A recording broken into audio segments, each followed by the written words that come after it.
2024 हे वर्ष सरत आलेलं असून रायगडचे समुद्रकिनारे फुल झालेले आहेत। मुंबई पुण्यासह संपूर्ण महाराष्ट्रामधून पर्यटक रायगडमध्ये दाखल होत असून अलिबाग, मुरुड, दिव्यागर, श्रीवर्धनसह सर्व समुद्रकिनाऱ्यांवरती पर्यटकांची गर्दी पाहायला मिळते। येथील व्हेज नॉनव्हेज फूडसह समुद्रकिनाऱ्यांवरती लाटांमध्ये डुंबणं आणि उंट सवारी करणं यामध्ये सध्या पर्यटक रमलेले पाहायला मिळत आहेत।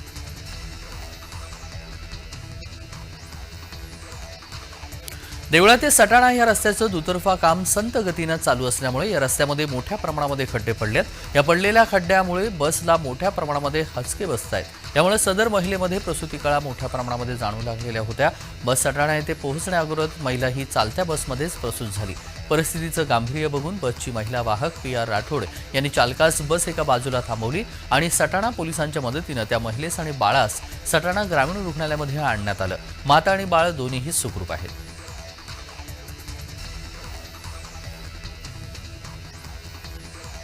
नाशिकच्या बागलाणकरांचे आराध्य दैवत असलेल्या सटाणा शहरामधील देव मामलेदार यशवंतराव महाराजांच्या 137व्या पुण्यतिथी सोहळ्यानिमित्तानं आजपासून मोठ्या उत्साहामध्ये यात्रा उत्सवाला सुरुवात झाली। सकाळी शासकीय अधिकारी देवस्थान विश्वस्त यांच्या हस्ते महाअभिषेक पूजा करण्यात आली। दरम्यान मंदिरापासून सटाणा शहरामध्ये भव्य रथोत्सव काढण्यात येणार आहे। 15 दिवस चालणाऱ्या यात्रेनिमित्त विविध कार्यक्रमांचं आयोजन करण्यात आलं आहे।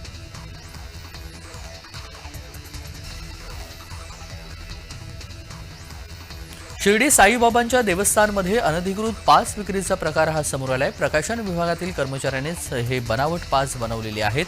अनेक दिवसांपासून बनावट पास विक्रीचा घोरक धंदा सुरू असण्याची शक्यता आहे। साही संस्थांचे संरक्षण अधिकारी रोहिदास माळी यांच्या फिर्यादीवरून शिर्डी पोलिसांमध्ये गुन्हा दाखल करण्यात आला। मुंबईच्या बेटर कम्युनिकेशन लिमिटेड कंपनीचा कंत्राटी DTP ऑपरेटर सागर रमेश आव्हाड याच्यावर गुन्हा दाखल करण्यात आलाय। साही संस्थांच्या 4 नंबर प्रवेशद्वारावरती संस्थान सुरक्षा कर्मचाऱ्याला संशय येताच आरोपी कर्मचाऱ्यानं पास फाडल्यानं हे बिंग फुटलेलं आहे।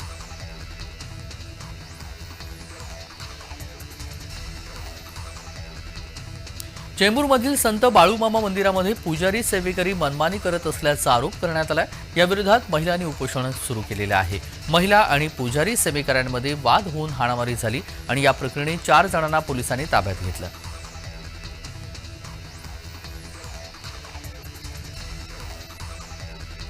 कल्याणमधील अल्पवयीन मुलीचा मृतदेह तिच्या राहत्या घरी आणण्यात आलाय। 23 डिसेंबरला आरोपी विशाल गवळीनं तिच्यावर अत्याचार करून हत्या केली आहे। मुलीवरती अंत्यसंस्कार केले जाणार आहेत। अत्याचार आणि हत्येच्या घटनेनं संपूर्ण परिसरामध्ये शोककळा पसरली आहे।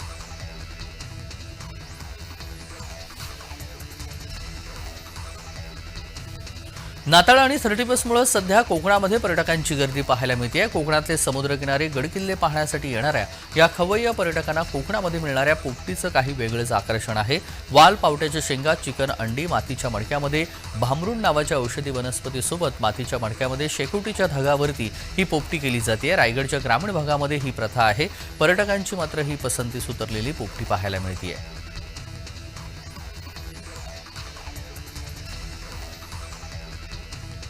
बारामती तालुक्यातील नीरा नदीवरील शिरवली आणि निरावगज बंधाऱ्याच्या पाण्यामध्ये मृत माशांचा खच पाहायला मिळतोय। रसायन मिश्रित पाण्यामुळे नदीकाठच्या गावांमध्ये दुर्गंधी पसरल्यानं नागरिक आणि जनावरांचं आरोग्य धोक्यामध्ये आलंय।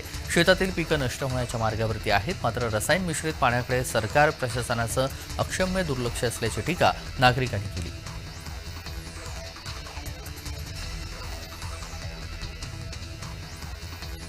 वर्धा जिल्ह्यातील आर्वी शहरातील रहिवासी महिलेची एका अज्ञात व्यक्तीशी इंस्टाग्रामवरती ओळख झाली। यामध्ये अज्ञातानं आपण विदेशात राहत असल्याचं सांगितलं। इंस्टाग्रामवरती बोलत असताना विदेशातून गिफ्ट पाठवत असल्याचं सांगितलं होतं। त्यानंतर सदर गिफ्ट पाठवल्यानंतर ते गिफ्ट कस्टम विभागानं पकडलेले असून ते सोडवण्याच्या नावावरती विविध टॅक्स आणि सोबतच गिफ्टमध्ये विदेशी चलनाच्या नाणी सापडल्यामुळे त्याची पोलीस केस न होऊ देण्याच्या पैशांची मागणी करण्यात आली। समोरच्यानं महिलेच्या मनात भीती घातली, त्यामुळे महिलेनं भीतीपोटी वेळोवेळी एकूण 27,38,000 रुपये समोरच्यानं दिलेल्या बँक खात्यामध्ये ट्रान्सफर केली।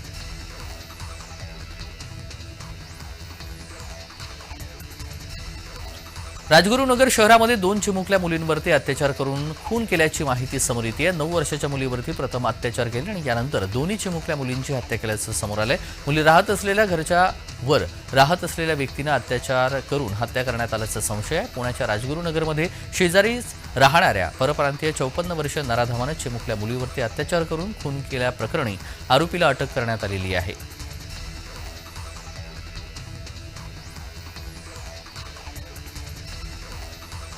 साताऱ्यामधील खंडाळा तालुक्यामध्ये असणाऱ्या अहिरे गावाचा वानराचा धुमाकूळ पाहायला मिळतोय। वानराचा तातडीनं बंदोबस्त करावा अशी नागरिकांनी वन विभागाकडे मागणी केली। अहिरे गावातील नागरिकांच्या घरामध्ये दुकानांमध्ये शिरून संबंधित वानर संसार उपयोगी वस्तूंचं नुकसान करतोय आणि या वानराने ह्या गावातीलच एका लहान बाळाला आजीच्या हातातून हिसकावण्याचा प्रयत्न केलाय। आज एका महिलेचा चावा घेत वानरानं महिलेला गंभीर जखमी केली।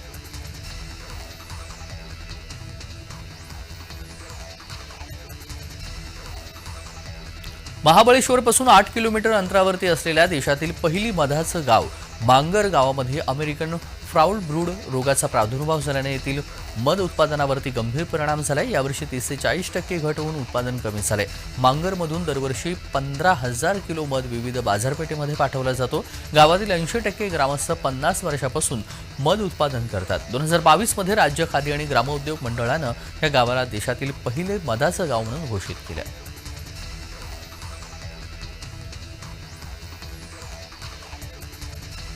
राहुल कर्डिले यांची नाशिक महापालिका आयुक्तपदाची नियुक्ती अखेर रद्द करण्यात आलेली आहे। मनीषा खत्री यांची मनपा आयुक्तपदी नियुक्ती करण्यात आली आहे। राहुल कर्डिले यांची अवघ्या 3 दिवसापूर्वीच महापालिका आयुक्तपदी बदली करण्यात आलेली होती।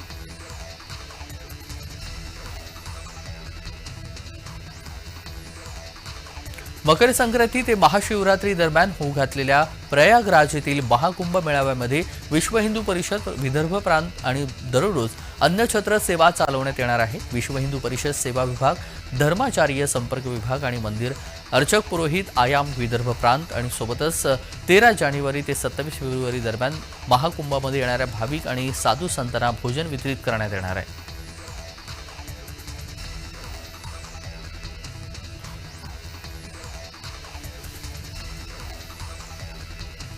नाशिकच्या दिंडोरीमध्ये बनावट नोटा छापणाऱ्या 3 जणांना पोलिसांनी ताब्यात घेतलं। दिंडोरी पोलिसांनी मोठी कारवाई केली असून लॉजवरती हा छापखाना सुरू होता।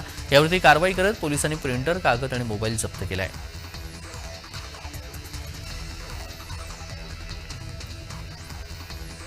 नाशिकमध्ये पित्यासह भाच्यानं केलेल्या बेदम मारहाणीमध्ये सुनील सूर्यवंशी ह्या तरुणाचा मृत्यू झालाय। आरोपी पित्याला आणि भाच्याला नाशिक रोड पोलिसांनी बेड्या ठोकल्यात। सुनील यानं वडिलांकडून मद्यपान करण्यासाठी जबरदस्तीनं 500 रुपये घेतलेले होते। मारहाणीमध्ये सुनील गंभीर जखमी झालेला होता।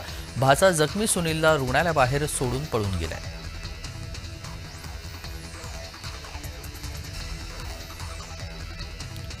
नाशिकच्या त्र्यंबकेश्वर मंदिरामध्ये व्हीआयपी दर्शन सेवा बंद करण्याचा निर्णय मंदिर प्रशासनाने घेतलाय। न्यू इयरच्या सुट्ट्यांमुळे मंदिरामध्ये मोठी गर्दी होतीये, त्यामुळे 5 जानेवारी 2025 पर्यंत व्हीआयपी दर्शन हे बंद राहणार आहे। रांगेतील भाविकांची गैरसोय टाळण्यासाठी मंदिर प्रशासनाने महत्त्वपूर्ण निर्णय घेतला।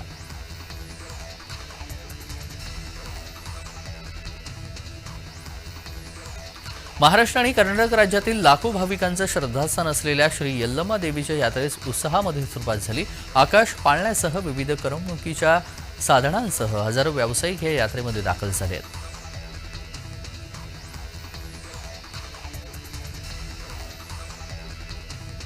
शिक्षकांना पास करण्यासाठी शरीर सुखाची मागणी केलेली आहे। भंडाऱ्यामधला हा सगळा प्रकार आहे।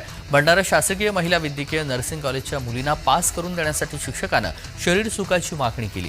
विद्यार्थिनींनी घडलेली घटना आपल्या पालकांना सांगितल्यानंतर पालकांनी महाविद्यालयामध्ये येऊन त्या शिक्षकाला चोप दिलाय। 5 ते 6 मुलींच्या व्हॉट्सअपवरती मेसेज करून शरीर सुखाची मागणी केलेली होती।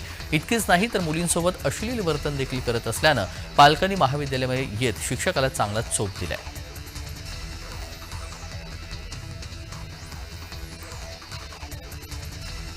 धाराशिवमध्ये जय महाराष्ट्राच्या बातमीचा इम्पॅक्ट पाहायला मिळाला।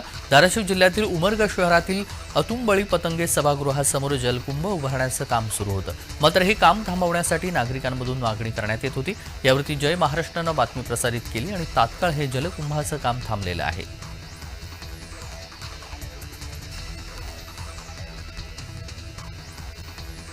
एकेकाळी दररोज चंद्रभागा नदी तीरावरती वासुदेव पाहायला मिळायचा आणि त्यामुळे पंढरीला वासुदेवाची नगरी म्हटलं जात होतं। मात्र दिवसेंदिवस आर्थिक आवक घटली आणि वासुदेव कमी होत गेले। आज नाममात्र वासुदेव पंढरपुरामध्ये असून वासुदेव लोप पावत चालले आहेत। वासुदेवच अस्तित्व टिकून ठेवण्यासाठी आर्थिकदृष्ट्या त्यांना सक्षम केलं आणि सोबतच वासुदेवाची परंपरा सुरू राहील, अन्यथा वासुदेव होता अशी सांगण्याची वेळ येईल असं नागरिकांचं म्हणणं आहे।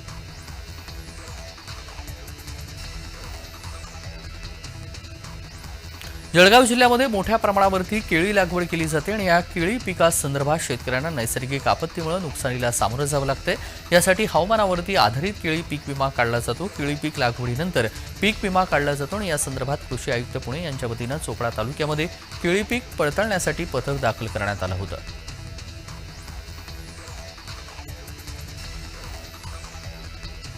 पुण्यामध्ये होणाऱ्या नव्या भोगत्याची पुण्यातील खडकवासला धरणापासून फुरसुंगीपर्यंत करण्यात येणाऱ्या भोगत्याचं काम येत्या एप्रिलपासून सुरू होणार आहे। सध्या या भोगत्याचं काम सुरू करण्यासाठी आवश्यक असलेली पर्यावरण मान्यता घेण्याचं काम अंतिम टप्प्यात आलेलं आहे। या प्रकल्पामुळे पुण्यामध्ये 2.18 TMC पाण्याची बचत होणार आहे। यातून सिंचनासाठी आणि सोबतच बिगर सिंचनासाठी पाणी उपलब्ध होणार आहे।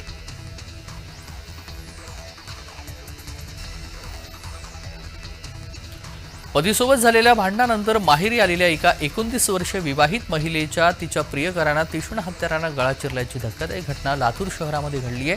विवाहितेनं प्रियकराशी बोलणं भेटणं टाळल्यानं संतप्त झालेल्या प्रियकराने हे कृत्य केलेले असून या प्रकरणी लातूर शहरातील MIDC पोलीस ठाण्यामध्ये गुन्हा दाखल करण्यात आला।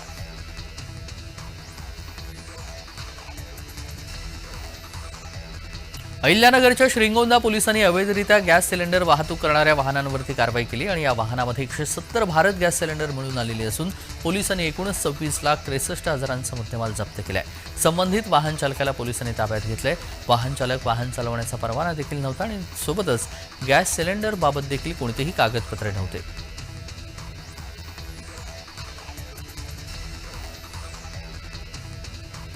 जम्मू काश्मीरमधील पूंछ भागातील मेंढर येथे नियंत्रण रेषेजवळ बलनोई परिसरामध्ये सैनिकांना घेऊन जाणारं लष्कराचं वाहन दरीत कोसळून 5 जवान शहीद झाल्याची घटना आहे।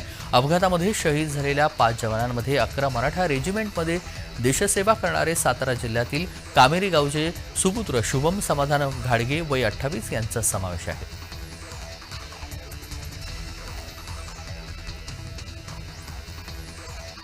वसईत ओला कार चालकानं 5 वर्षाच्या मुलाला चिरडलंय। ही थरारक घटना सीसीटीव्ही कॅमेऱ्यामध्ये कैद झाली।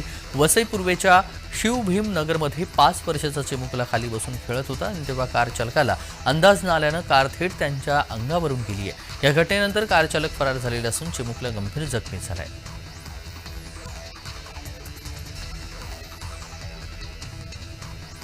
मालवण किनारपट्टीवरील राजकोट येथे छत्रपती शिवाजी महाराज यांच्या पुतळ्याची नव्यानं उभारणी केली जात आहे। त्याच्या खोदाईच्या कामाला सुरुवात झाली आहे। राजकोटमध्ये शिवरायांचा तब्बल 60 फूट उंच पुतळा उभारण्यात येतो असून त्याचं काम शिल्पकार राम सुतार यांना देण्यात आलं।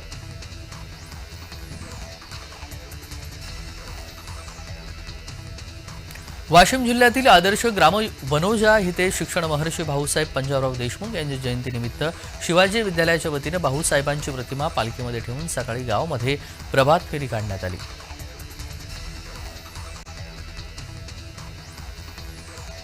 26 डिसेंबरला सकाळी उजनी धरणातून 2000 क्युसेक पाणी सोडण्यात येणार आहे। सोलापूर महानगरपालिका, पंढरपूर, सांगोला, मंगळवेढा नगरपरिषद करता हे पाणी सोडलं जाणार आहे।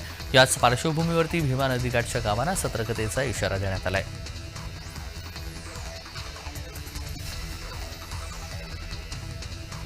देशाचे पहिले कृषी मंत्री डॉक्टर पंजाबराव देशमुख यांच्या 126व्या जयंतीनिमित्त अमरावती येथील शिवाजी शिक्षण संस्थेच्या वतीनं अमरावती शहरामध्ये राज्यस्तरीय केळी परिषद आयोजित करण्यात आली। यासाठी राज्यभरातील केळी उत्पादक शेतकरी अमरावतीमध्ये दाखल झाले असून पारंपरिक पिकाला वगळत केळीचं उत्पादन घ्या असं आवाहन केळी परिषदेमधून शेतकऱ्यांना करण्यात आलं।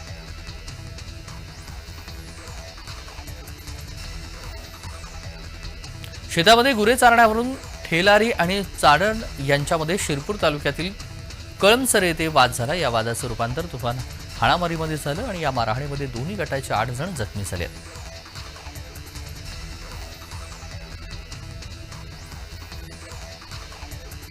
कवठे महाकाळ येथे एक विचित्र अपघात झालेला आहे। सदर अपघातासंदर्भात पोलीस ठाण्यामध्ये गुन्हा दाखल झालेला आहे। सांगलीच्या कवठे महाकाळ पोलीस स्टेशनच्या हद्दीमध्ये रात्रीच्या सुमारास केरेवाडीजवळ अनोळखी पुरुषाला अज्ञात वाहनानं धडक दिली आणि तब्बल 50 मीटर मृतदेह फरफडत गेल्यानं अक्षरशः मृतदेहाचे तुकडे झालेले आहेत। घटनास्थळी कवठे महाकाळ पोलीस आणि स्पेशल रेस्क्यू फोर्स अधिकचा तपास करत आहेत।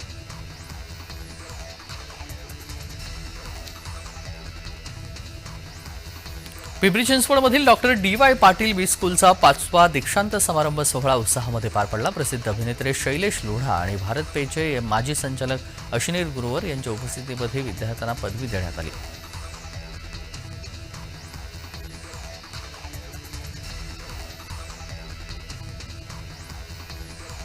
जळगाव शहरातील कालिका माता चौफुलीवरती बुधवारी रात्री डंपरनं एका 9 वर्षीय बालकाला चिरडलं होतं. त्यानंतर संतप्त नागरिकांनी डंपर जाळत रास्ता रोको आंदोलन केलं. यावेळी पोलिसांनी मयत मुलाच्या पालकांसह नातेवाईकांनाही मारहाण करत लाठीचार्ज केला. याच्याच निषेधार्थ शहरातील महिलांनी जिल्हाधिकारी कार्यालयावरती धडक देत आयुष प्रसाद यांना निवेदन दिलं.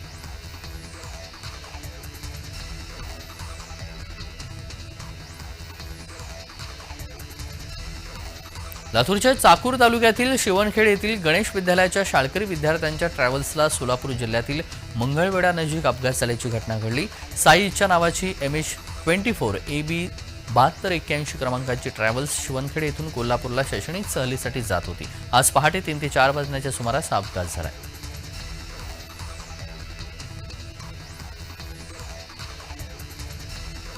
लातूरामध्ये सराफा व्यापाऱ्याला बेड्या ठोकण्यात आलेल्या आहेत. डोळ्यामध्ये मिरची पूड टाकून 26 तोळे सोने लुटीचा बनाव करणं लातूरातील एका सराफा व्यापाऱ्याला चांगलंच भोवलंय.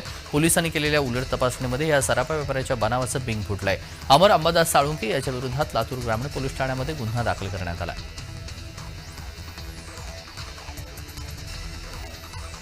मुंबई आग्रा महामार्गावरील धुळे शहराजवळ असलेल्या लळिंग गावाजवळ इरकॉन सोमा कंपनीचा टोल नाका आहे. या नाक्यावरून हजारो वाहनं मनमाड, शिर्डी, मालेगाव या दिशेने जातात. मात्र या ठिकाणी जाणाऱ्या वाहनधारकांकडून 165 रुपये टोल वसूल केला जातोय.